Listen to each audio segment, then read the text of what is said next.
So today beta, previously we have discussed about that force between two parallel current carrying conductor, and the next we will discuss that कि what is the similarity, and also with electric dipole also we will discuss that कि M is equal to I into A, magnetic dipole. So now today we will compare the similarities between electric and magnetic dipole.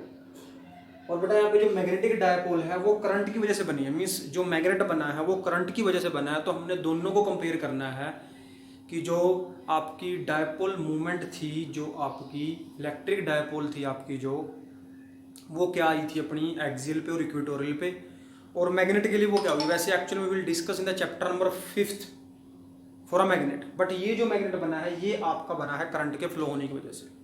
तो हम आ जाते हैं, पीछे चलते हैं. पहले जो ई आया था आपका एक्सियल पॉइंट हुआ था 2p/4π आया था. अब हम इसके लिए इलेक्ट्रिक फील्ड के लिए अगर डायपोल निकालते हैं, बी आपका आएगा म्यू नॉट अपॉन में 4π2πr² divide by r² plus x² की पावर 3/2. क्लियर. तो अब मैंने क्या करना है, यहाँ से सबसे पहले मैं इस पाई और इस r² को लिख देता हूं एरिया. तो ये बन गया म्यू नॉट अपॉन में 4π2ia divide by r² plus x² की पावर 3/2. सबको समझ में आ गया होगा. पाई r² that is area. Clear.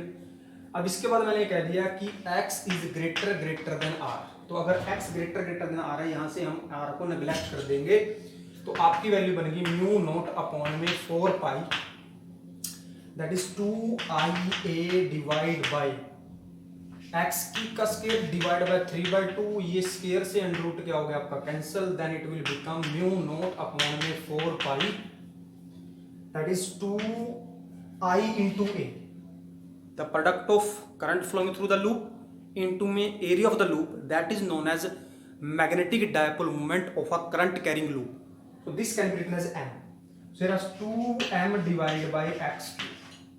तो जब हम दोनों को कंपेयर करते हैं, ये आपका था 2p/4π∗x³, ये है b is equal to mu naught upon 4π2m/x³. सिर्फ फर्क किस चीज का आया, ये भी डायपोल मूवमेंट थी, ये इलेक्ट्रिक डायपोल मूवमेंट थी.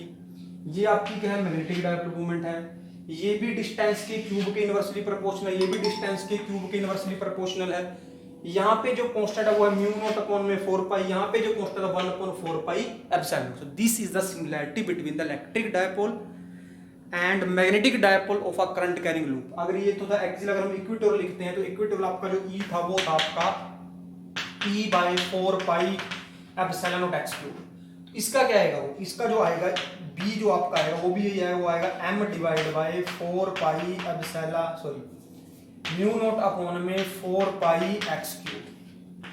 सो this is the similarity between the electric dipole movement and magnetic dipole movement due to a current carrying loop. मैं बार बार due to current carrying loop इसलिए बोल रहा हूं बेटा, क्योंकि मैग्नेट की भी चीज जो ऑलरेडी ही मैग्नेट है, मींस जो परमानेंट मैग्नेट है, उनकी भी डायपोल मूवमेंट होती है. तो इसलिए जो ये डायपोल मूवमेंट है ये है करंट कैरिंग लूप, या जो कोई भी करंट की वजह से मैग्नेट बना. तो ये थी आपकी सिमिलैरिटीज. इसके बाद नेक्स्ट देखते हैं आपका टॉपिक क्या है. नेक्स्ट आपका जो टॉपिक है वो है magnetic dipole movement of a revolving electron. अब बेटा इलेक्ट्रॉन भी चार्ज कैरियर्स हैं. जब चार्ज चलेगा तो करंट फ्लो होगा, जब करंट फ्लो होगा तो मैग्नेट बनेगा. तो हमने उसी के बारे में हमने डिस्कस करना है. तो हम क्या लेते हैं कि this is a nucleus. Clear. And electron is move in a nucleus in anti clockwise direction. Electron है चलते हैं एंटी क्लॉक में चलते हैं भैया आपके. अगर इलेक्ट्रॉन एंटी क्लॉक में है, we know the direction of the current is opposite to the direction of electron. So जो करंट की डायरेक्शन आ गई यहाँ पे आ गई. अब हमने इसके निकाले मैग्नेटिक डायपोल मोमेंट. तो वी ऑल नो दैट कि जो m होता है बेटा वो होता है I into में a. हम कह देते हैं कि जो electron that is revolving in the orbit of radius r. तो एरिया तो निकल गया इसका πr². हमने करंट निकालना है. And we all know that कि I is equal to that is q/t. I किसके था, q/t के इक्वल होता है. अब q का चार्ज मींस -e/t. तो ये आपका I आ गया. अब ये टी में चाहिए, मैं कितना टाइम पीरियड लगेगा, हम कहते हैं कि the electron is revolving in a anti clock orbit with velocity v, so the v is equal to 2 pi r divide by t। So t क्या आएगा आपका, that t is 2 pi r divide by v। So what is this, this is the time period. So what is current, the current comes out to be, we will put here the value, so I comes out to be minus e divided by 2 pi r, और ये v चला गया ऊपर, clear. इसके बाद we have to find the m, तो जब m में इसकी वैल्यू पुट करेंगे तो m आपका आ जाएगा, I की वैल्यू है माइनस के e by v divide by 2 pi r into में एरिया, तो we know that is a circular path, circular path है तो रेडियस क्या होगी 2 pi r, sorry pi R square, so area आपका आ गया पाई आर स्क्वायर, क्लियर। इस पाई के साथ ये पाई कैंसिल हो गया, इस आर के साथ ये आर कैंसिल हो गया, तो आपका जो एम आ गया माइनस के E V R divide by 2, clear. तो आपकी मैग्नेटिक डायपोल मोमेंट आ गई माइनस के E V divide by R divide by 2, so this is the magnetic dipole moment of a revolving electron.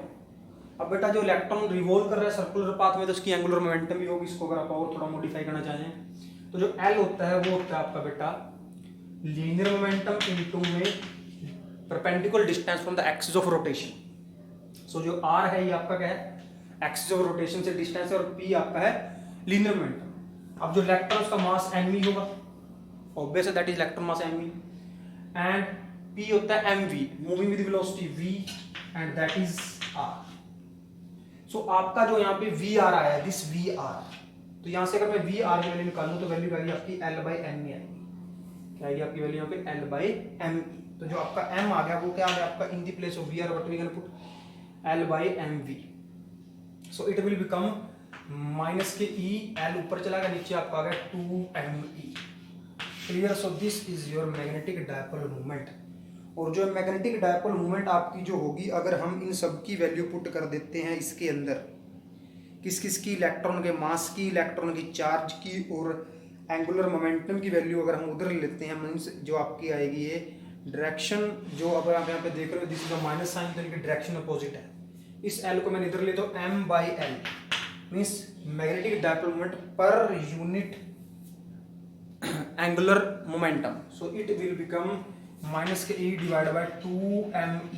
इन सबको अगर हम पुट कर देते हैं यहाँ से, जो आपकी वैल्यू आएगी वो आ गई आपकी 8.8 इंटू 10⁻10 कूलम पर केजी। तो it become after putting E and that M V value, it will become 8.8 into 10⁻10 coulomb per KG, clear. अगर इसको हम थोड़ा और मॉडिफाई कर देते हैं, इसको और मॉडिफाई कर सकते हैं, ये आपका आएगा बोहर का जो क्वांटाइजेशन का रूल होता है बोहर का एक, वो आप हम आगे पढ़ेंगे, वैसे कि आप तक केमिस्ट्री में हमने पढ़ लिया हो। तो जो बोहर ने क्या कहा था कि electron are revolving only and only those orbit whose angular momentum is the integral multiple of h upon 2 pi. क्या था बोहर का जो मोमेंटम, बोहर का एक पोस्टुलेट आएगा, जब वैसे तो आपने +1 में पढ़ा होगा बोहर का पोस्टुलेट ये, लेकिन फिर भी आपको बता देते हैं, फिजिक्स में आपका आएगा एटम एंड मॉलिक्यूल चैप्टर में आएगा। बोहर ने क्या कहा था कि इलेक्ट्रॉन उन्हीं ऑर्बिट में घूमेंगे, electron are revolving only and only on those orbit whose angular momentum is the integral multiple of h upon 2 pi, फिर h is a Planck constant. तो पॉइंट समझ में आया सभी को, इलेक्ट्रॉन उन्हीं ऑर्बिट में घूमेंगे जिनकी एंगुलर मोमेंटम जो है वो इंटीग्रल मल्टीपल है किसका, h अपॉन 2 पाई।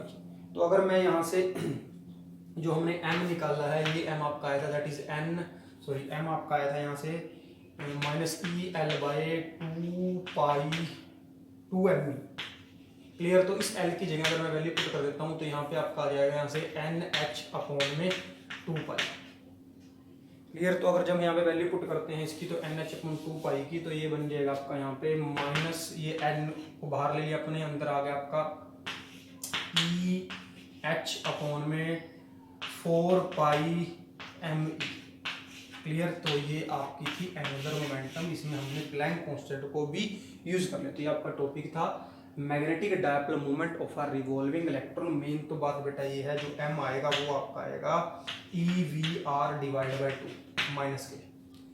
उसके बाद मेन तो यही करना है अपन। उसके बाद अगर आप इसको और खींचना चाहते हो खींच सकते हो। क्या, इस VR की वैल्यू पुट कर दो तो ये आपका बन जाएगा m is equal to minus EL divide by 2m।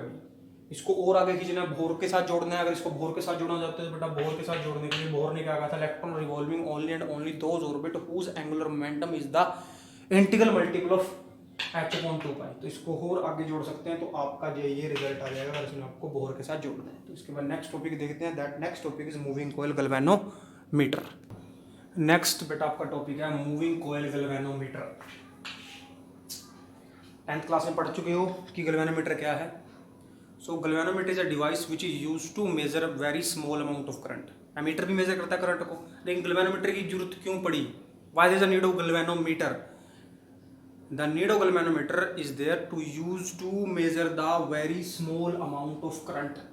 किसी सर्किट में अगर स्मॉल से स्मॉल अमाउंट ऑफ करंट भी मेजर करना है तब आपका गैल्वेनोमीटर यूज होगा।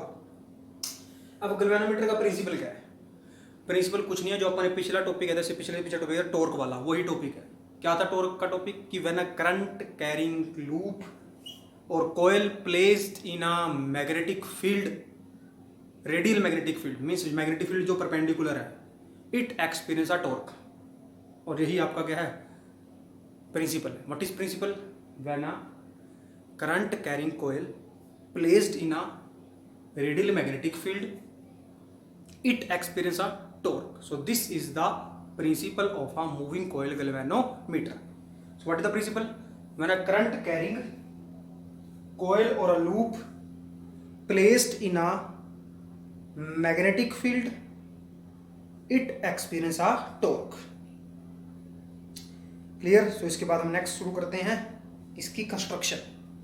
तो बेटा ये कंस्ट्रक्शन है इसकी दो तरह का होता है, हम इसके बारे में डिस्कस करेंगे। फर्स्ट ऑफ ऑल ये जो T1 और T2 दो हेड है आपके, ये आपके वो हैं जिस भी सर्किट का हमने करंट मेजर करना है तो उस सर्किट की एक वायर यहाँ पे और एक वायर यहाँ पे लगेगी।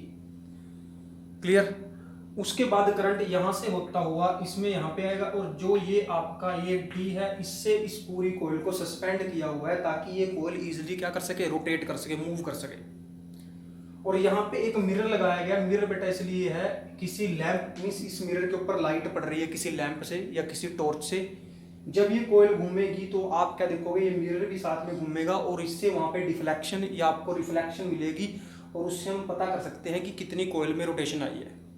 क्लियर? उसके बाद करंट यहाँ पे आएगा। इस पूरी कोयल को हमने स्ट्रॉन्ग मैग्नेटिक फील्ड में रख दिया। तो एक तो करंट कैरिंग लूप, ऊपर से मैग्नेटिक फील्ड, तो ये आपकी क्या करेगी, रोटेट करेगी। तो अगर ये रोटेट करेगी means it experience a torque. Clear? उसके बाद यहाँ पे बेटा एक स्प्रिंग लगा दिया गया। स्प्रिंग लगाने का बेनिफिट यहाँ पे ये है कि जितनी ये क्लॉकवाइज रोटेट करेगी स्प्रिंग उतना ही टाइट हो जाएगा, और थोड़ी देर बाद फिर क्या रोटेट करेगी, एंटी क्लॉकवाइज रोटेट करेगी। तो अगर पहले टॉर्क प्रोड्यूस हुई है तो जो स्प्रिंग है वो देगा आपको रिस्टोरिंग टॉर्क।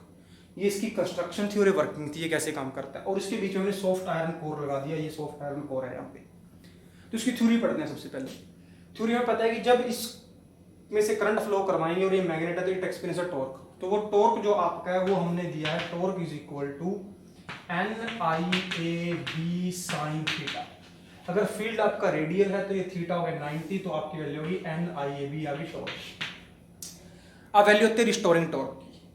अब जो ये स्प्रिंग है क्या प्रोड्यूस करेगा, रिस्टोरिंग टॉर्क प्रोड्यूस करेगा। अगर हम कह देते हैं कि के आपकी जो रिस्टोरिंग टॉर्क है वो किसके डायरेक्टली प्रोपोर्शनल है, वो आपकी फाई के डायरेक्टली प्रोपोर्शनल। वो कहां से आई, हम यहाँ पे ये कह सकते हैं as the coil get deflected the spring is twisted and restoring torque is develop in it. कि जैसे ही ये कोयल रोटेट करेगी यहाँ पे ये स्प्रिंग आपका ट्विस्ट करेगा तो फिर इसके अंदर क्या होगी, that is a restoring torque produce. So if K is the restoring torque per unit twist, कि अगर आपकी जो के है, के क्या है बेटा, रिस्टोरिंग टॉर्क, रिस्टोरिंग के जो आपकी है वो रिस्टोरिंग टॉर्क है पर यूनिट ट्विस्ट, मतलब एक ट्विस्ट में जो आपकी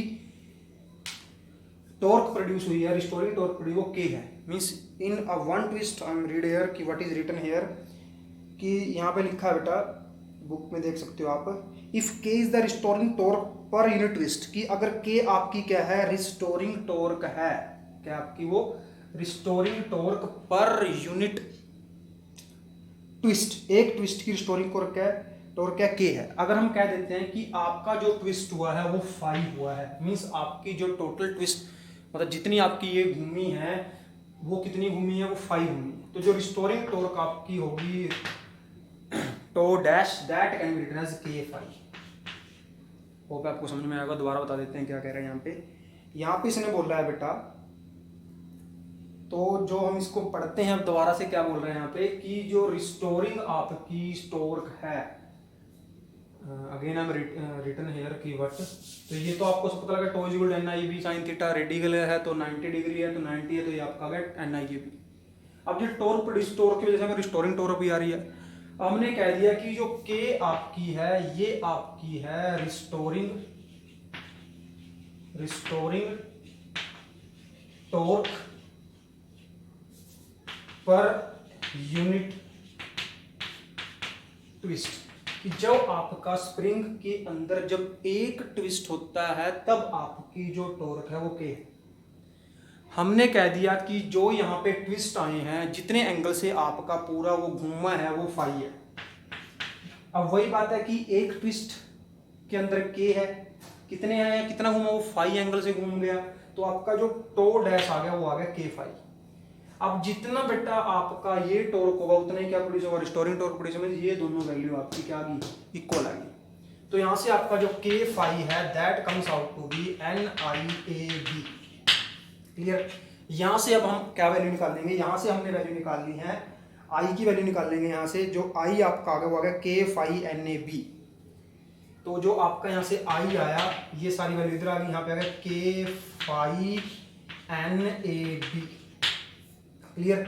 अब अगर इसमें से हम वैल्यू की बात करें कि आपका अगर यहाँ से देखा जाए के को अगर हम कह देते हैं कि ये भी कांस्टेंट है आपका, एन भी आपकी अगर टर्न कांस्टेंट कर देते हैं, एरिया कांस्टेंट कर देते हैं, और बी को अगर हम कांस्टेंट कर देते हैं, तो कहीं ना कहीं ये आपका पूरा का पूरा जो है इसको मैंने लिख दिया G। क्लियर। तो आपका जो I आ गया वो आ गया G5। अब जो G है बेटा ये सारी टर्म ये G बनी, और जो I है दैट इज डायरेक्टली प्रोडक्ट 5 आ गया। इसका मतलब G इज कांस्टेंट को G लेते हैं तो जो जितना करंट आपकी कोइल में जाएगा उतना ही यहाँ पे डिफ्लेक्शन होगा, और 5 क्या था, डिफ्लेक्शन जितनी हुई थी। तो ये आपका था theory of a moving coil galvanometer. Clear, the deflection of the core is directly proportional to the current flowing through it. Hence, we can use a linear scale in galvanometer to detect the current. Use of radial magnetic field in a moving coil galvanometer. कि हम radial को ही क्यों use करते हैं, तो इसका भी आपको मैंने बता दिया। जो रेडियल होगा हम उसको कह देते हैं कि वो आपका क्या है, दैट इज़ परपेंडिकुलर। अगर वो परपेंडिकुलर है तब हम उसको कहते हैं कि आपका for radial magnetic field the angle between the normal to the plane and the loop is of 90 degree. Clear. तो हमने कहा था रेडियल मैग्नेटिक फील्ड है क्योंकि जो आपका परपेंडिकुलर यूज किया कि हमने टॉर्क क्या लेना है, मैक्सिमम लेना है, इसलिए हमने 90 यूज किया। अब यहाँ से जो हम कंक्लूजन पे निकलते हैं, तो कंक्लूजन यहाँ पे आप क्या देख रहे हो कि आपने यहाँ पे क्या ऑब्जर्व किया कि जो आपका मूविंग कोइल गैल्वेनोमीटर उसका यूज कहाँ कहाँ पे होता है। इसका यूज बेटा व्हीटस्टोन ब्रिज में होता है, और आगे इसका हम नेक्स्ट देखेंगे मूविंग कोइल गैल्वेनोमीटर को हम एमीटर में भी कन्वर्ट कर सकते हैं, और मूविंग कोइल गैल्वेनोमीटर को हम वोल्ट मीटर में भी कन्वर्ट सकते हैं। वो हम नेक्स्ट में पढ़ेंगे। इसको एक बार दोबारा रिपीट कर देता हूँ। क्या है, डिवाइस है जिसको यूज करते हैं to measure the very small amount of current, वो आपका मूविंग कोइल गैल्वेनोमीटर है। प्रिंसिपल इसका ये है कि मैंने current carrying coil place in a magnetic field it experience a torque. तो हमने जो मैग्नेटिक फील्ड है वो रेडियल मतलब 90 डिग्री लेना है, तो वो टॉर्क जो प्रोड्यूस हुई है वो आ गई NIAB sin थीटा। अब जितनी टॉर्क यहाँ प्रोड्यूस हुई थी, हमने यहाँ पे स्प्रिंग लगाया, तो स्प्रिंग की वजह से बेटा यहाँ पे प्रोड्यूस होगी रिस्टोरिंग टॉर्क। वही बात है, जितनी टॉर्क है उतनी ही क्या होगी, रिस्टोरिंग टॉर्क होगी। हमने कह दिया कि जो रिस्टोरिंग टॉर्क आपकी है वो स्प्रिंग कांस्टेंट की बात कर लेते हैं यहाँ पे, के स्प्रिंग कांस्टेंट। क्लियर। जैसे हमने देखा था कि स्प्रिंग कांस्टेंट में लिखते हैं कि डायरेक्टली प्रोपोर्शनल लिखते हैं, F is directly proportional to KX, वहीं से निकला बेटा ये। तो F आपका क्या था, that is KX linear displacement, that is spring constant, that is F। अब जो F है बेटा वो आपका बन गया टॉर्क। क्लियर। और K आपका K ही है, और जो दिस इज लीनियर डिस्प्लेसमेंट और ये आपकी बन गई एंगुलर डिस्प्लेसमेंट। तो ये वहां से निकाला है आप लोगों ने।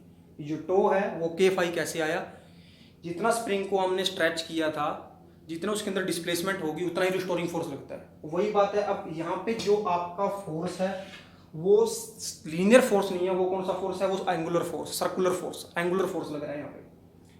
क्लियर, के आपका स्प्रिंग कांस्टेंट आ गया। वहां पे जो लीनियर डिस्प्लेसमेंट थी वो आपकी क्या थी, एक्स थी। यहाँ पे जो डिस्प्लेसमेंट है वो एंगल है। तो या तो आप लिख सकते हो, सीधा याद रखो कि एफ इज इक्वल टू के एक्स, एफ यहाँ पे फाई है, सॉरी एफ यहाँ पे टो है और के यहाँ पे स्प्रिंग कांस्टेंट और एक्स यहाँ पे डिस्प्लेसमेंट। लेकिन अगर फिर भी लिखना चाहते हैं कि के जो आपकी है वो है रिस्टोरिंग टॉर्क पर ट्विस्ट के लिए। कितना ट्विस्ट किया, फाई ट्विस्ट किया, तो टोटल रिस्टोरिंग टॉर्क कितना होगा, के फाई। दोनों को इक्वल रख के यहाँ से आई निकाल लिया हमने और ये सारे आपके कांस्टेंट हो गए। तो यहाँ से पता लगा कि जो आई है वो डायरेक्टली प्रोसेस किया, फाई क्या आ गया। जितना ज्यादा करंट होगा उतना ज्यादा ही गैल्वेनोमीटर की निडल में क्या आएगी, डिफ्लेक्शन है। जितना कम करंट उतनी निडल कम डिफ्लेक्ट करेगी, जितना करंट ज्यादा उतनी ज्यादा निडल क्या करेगी, डिफ्लेक्ट करेगी। तो ये आपका टॉपिक था moving coil galvanometer. Important topic है, बोर्ड पॉइंट एग्जाम में से 1-2 साल छोड़ के आपके पेपर में पक्का आता है। इसका नेक्स्ट टॉपिक देखेंगे हम नेक्स्ट वीडियो के अंदर।